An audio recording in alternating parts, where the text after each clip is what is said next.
একসঙ্গে দুই সাফল্যের কথা জানিয়ে সরকারকে কৃতজ্ঞতা জানালো ত্রিপুরা বার অ্যাসোসিয়েশন।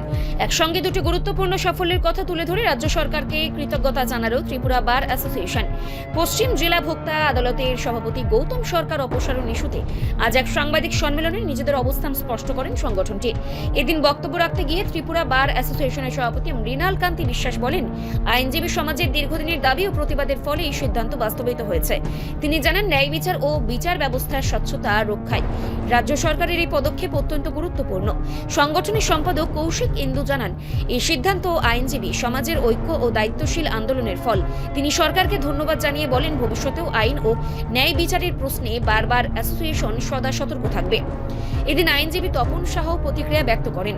সাংবাদিক সম্মেলনের সহ সম্পাদক উৎপল দাস ও আইনজীবী অর্ঘ্য কুসুম পাল উপস্থিত ছিলেন। পাশাপাশি সাবরুম ও আগরতলার সাম্প্রতিক কয়েকটি ঘটনার বার কাউন্সিলরের ভূমিকা নিয়ে অসন্তোষ প্রকাশ করা হয় এবং এই বিষয়ে আরও সক্রিয় ও নিরপেক্ষ ভূমিকা গ্রহণের দাবি জানানো হয়।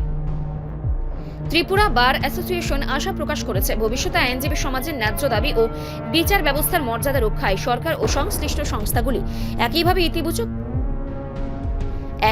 ইতিবাচক ভূমিকা গ্রহণ করবে।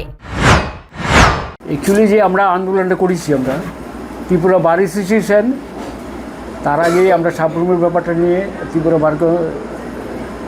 বার অ্যাসোসিয়েশন এই পুরোপুরি অংশগ্রহণ করেছে এবং বারের যারা সদস্য আছে আমাদের, তারা সক্রিয়ভাবে অংশগ্রহণ করেছেন এবং আমাদের যে একতা, আমরা এটার সাথে তার ফল আমরা পজিটিভ একটা রেজাল্ট আমরা পেয়েছি।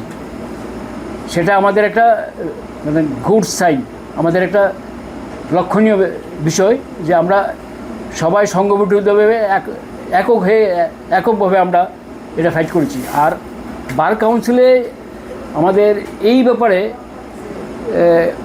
ওনারা ইনডাইরেক্টলি আমাদের সাপোর্ট করেছেন, কিন্তু তাদের কোনো ভূমিকা আছে বলে আমি কেউ টের পাইনি।